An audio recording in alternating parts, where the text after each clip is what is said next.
ওই যে দোয়া করার আসল মানুষ এসে গেছে। মা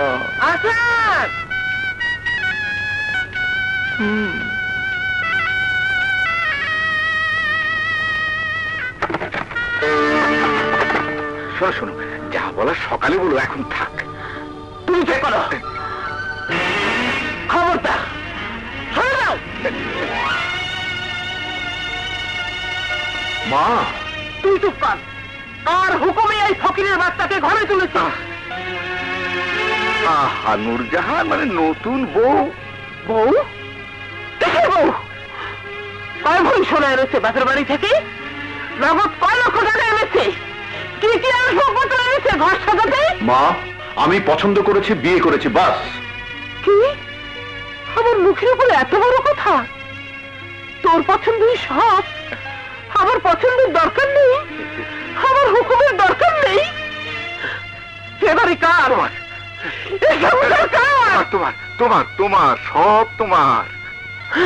আরে তোমার খেদমতের জন্যই তো সবকিছু, বুঝলে না? গাদা গাদা টাকা পয়সা নিয়ে আসে যেসব বউ, তারা অহংকারী হয়, স্বামীর সেবা করে না, শাশুড়ির খেদমত করে না। আর এই বউ দেখো সব সময় তোমার কথায় উঠবে আর বলবে, তোমার সংসারটাকে তোমার ইচ্ছে মতো চালাবে।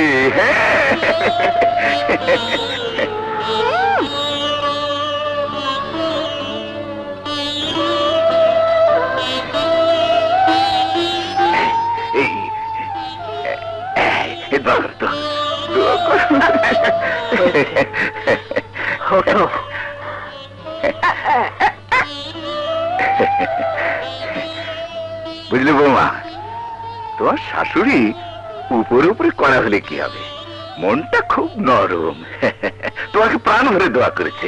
হ্যাঁ কি গো, ঠিক বলিনি? হ্যাঁ চলো চলো এখন চলো, চলো চলো চলো। ভাইজান অল্পের উপর দিয়েই প্রথম তুফান কাইটা গেছে, তবে ভাবিজান সাবধান, আরো তুফান আইতে পারে। আসুক ভাই, খুঁটি মজবুত থাকলে সব তুফান সহ্য করা যায়। তা ঠিক। আপনারা হন শক্ত খুঁটিতে ছাউনি দিয়া ঘর বাঁধেন, আমি যাই। বুঝে না কেমন বুঝলে? যেমনই হোক, তুমি পাশে থাকলে আমি হারবো না। হারলে না? বাবা তোমাকে উল্টো পাল্টা বুঝিয়ে দিল আর তুমিও ভুলে গেলে। দেখলে না বউ ঘরে আসতে না আসতে তাইয়া সুর কেমন পাল্টে গেছে। এরপর তোমাকেও ঘর ছাড়া করে ছাড়বে।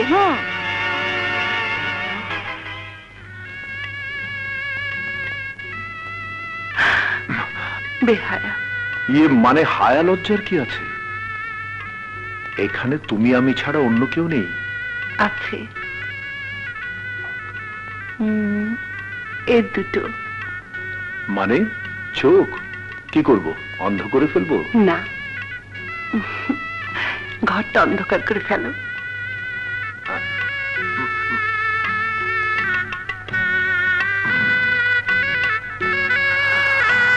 ভাবি, ভাবি, ও ভাবি।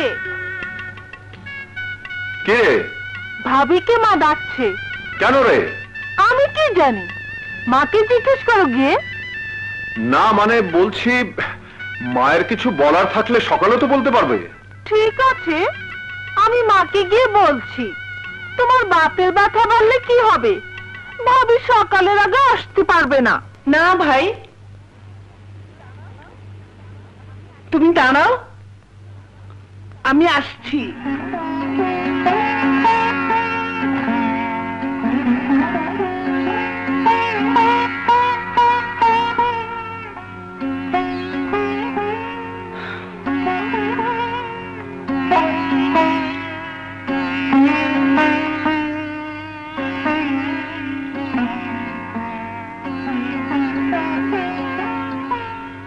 আম্মাজান, এই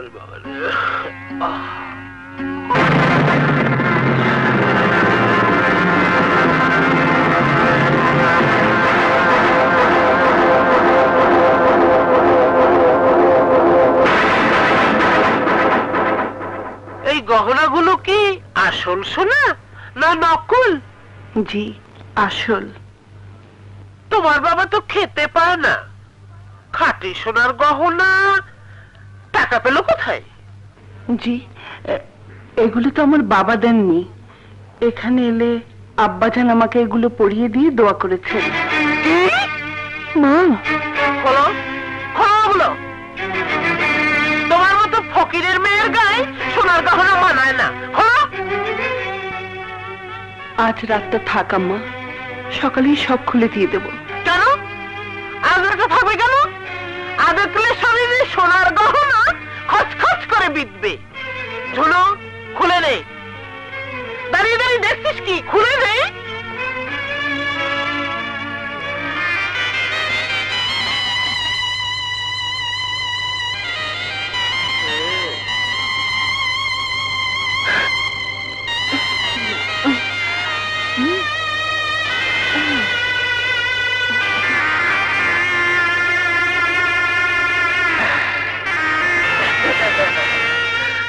যাচ্ছ কোথায়?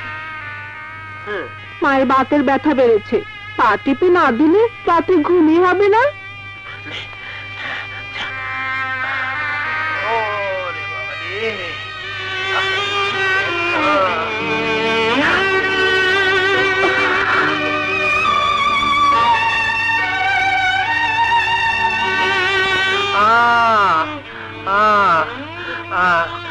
জুনু ওগুলো রেখে তুই শুয়ে পড় গিয়ে।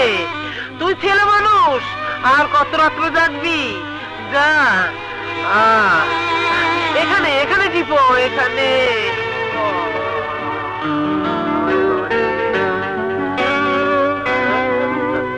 ওরে বাবা রে।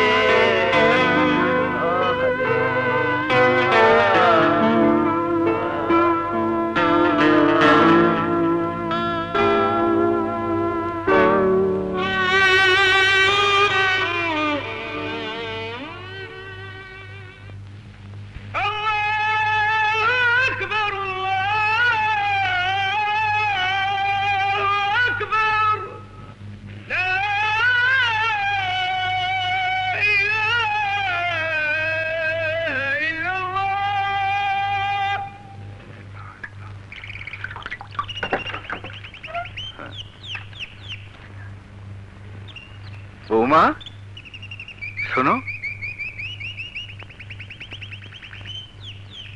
জি আব্বা। তুমি তোমার শাশুড়ির ঘরে মানে? কিছু না, আমার বাতের ব্যথাটা বেড়েছিল তাই।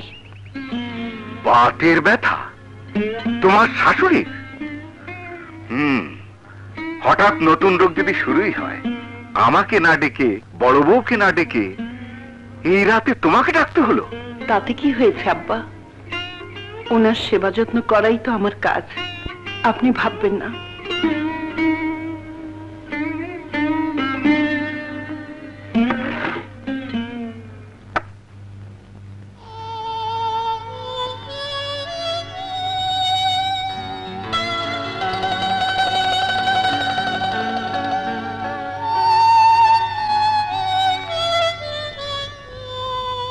বলেছিলাম না মা তোমাকে শান্তিতে থাকতে দেবেন না?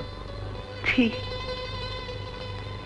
ও কথা বলো না, মা চিরদিনই মা। কিন্তু এই পোড়া দেশে শাশুড়ি চিরদিন শাশুড়িই থাকে, কোনোদিন মা হতে পারেন না। দেখো, তোমার এই ভুলও আমি একদিন ভাঙিয়ে দেব। পারবে না রানী, শুধু নিজে জ্বলে পড়ে মরবে। আমার একটাই দুঃখ যে তোমার উপর অত্যাচার হবে আর আমাকে নীরবে সব মুখ বুঝে সইতে হবে। কারণ আমি কিছু বলতে গেলে লোকে বলবে বউ খারাপ, ছেলেকে মায়ের কাছ থেকে দূরে সরিয়ে নিচ্ছে। মায়ের দোষটা কেউ দেখবে না। সাহেবের দেখছি এক রাতেই সহ্যের সীমা পার। কেমন জব্দ! সারা রাত একা একা মশা মারা কি সহ্য হয়? মায়ের সঙ্গে মজার মজার গল্প করতে করতে বেচারার করুণ মুখটা মনে পড়ে আবার যে কি হাসি পাচ্ছিল। হাসি পাচ্ছিল? হাসি পাচ্ছিল তোমার? পাচ্ছিলই তো। ও, আমার কাছে না থাকতে হলে তোমার হাসি পায়, আর আমার কাছে এলেই বুঝি তোমার কান্না আসে। হ্যাঁ, আসেই তো। ঠিক আছে, কান্না কত প্রকার আজ তা তোমাকে বুঝিয়ে ছাড়বো।